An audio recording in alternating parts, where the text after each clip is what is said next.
Au Kosovo, 4 morts dans l'attaque d'un commando serbe. Le premier ministre kosovar Albin Kurti a dénoncé l'action d'un « groupe terroriste soutenu et organisé par la Serbie », tandis que le président serbe Aleksandar Vučić l'a justifié au nom des Serbes qui se révoltent contre la terreur d'Albin Kurti.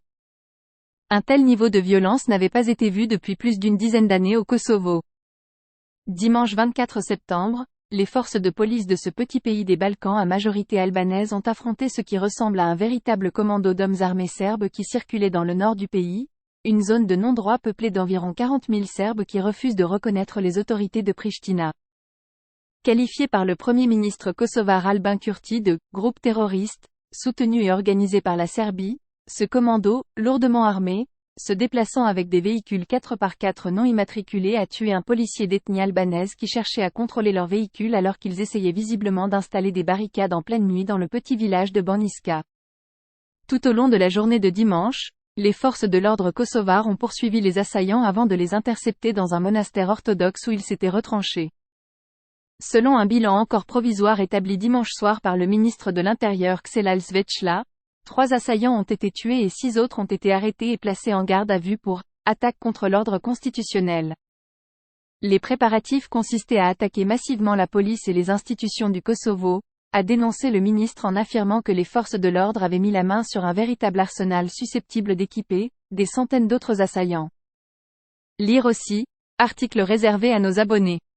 Lors d'une conférence de presse, dimanche soir à Belgrade, le président serbe Aleksandar Vučić s'est défendu d'être derrière ce commando, mais il a justifié les actions de ceux qu'il a désignés comme « des Serbes du Kosovo », qui se sont révoltés contre la terreur d'Albin Kurti.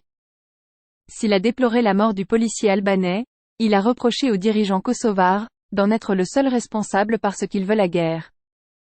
Il a aussi accusé la police kosovare d'avoir tué certains assaillants au sniper, alors qu'ils étaient déjà encerclés, tout cela, avec la carte blanche, des forces de l'OTAN présentes sur place depuis la guerre de 1999.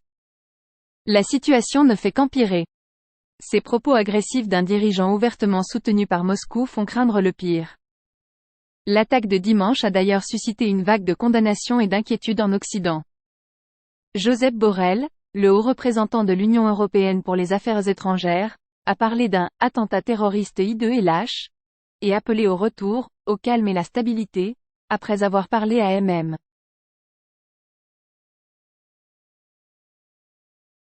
Depuis plus d'1 an, les services diplomatiques européens essaient de trouver un accord entre les deux pays pour qu'ils sortent enfin de leur conflit gelé mais, sur le terrain, la situation ne fait qu'empirer. Il vous reste 39,54% de cet article à lire. La suite est réservée aux abonnés. Vous pouvez lire Le Monde sur un seul appareil à la fois. Ce message s'affichera sur l'autre appareil. Découvrir les offres multicomptes. Parce qu'une autre personne, ou vous, est en train de lire Le Monde avec ce compte sur un autre appareil. Vous ne pouvez lire Le Monde que sur un seul appareil à la fois, ordinateur, téléphone ou tablette. Comment ne plus voir ce message? En cliquant sur « et en vous assurant que vous êtes la seule personne à consulter Le Monde avec ce compte. Que se passera-t-il si vous continuez à lire ici? Ce message s'affichera sur l'autre appareil. Ce dernier restera connecté avec ce compte. Non.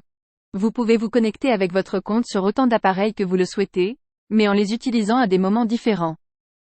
Vous ignorez qui est l'autre personne? Nous vous conseillons de modifier votre mot de passe.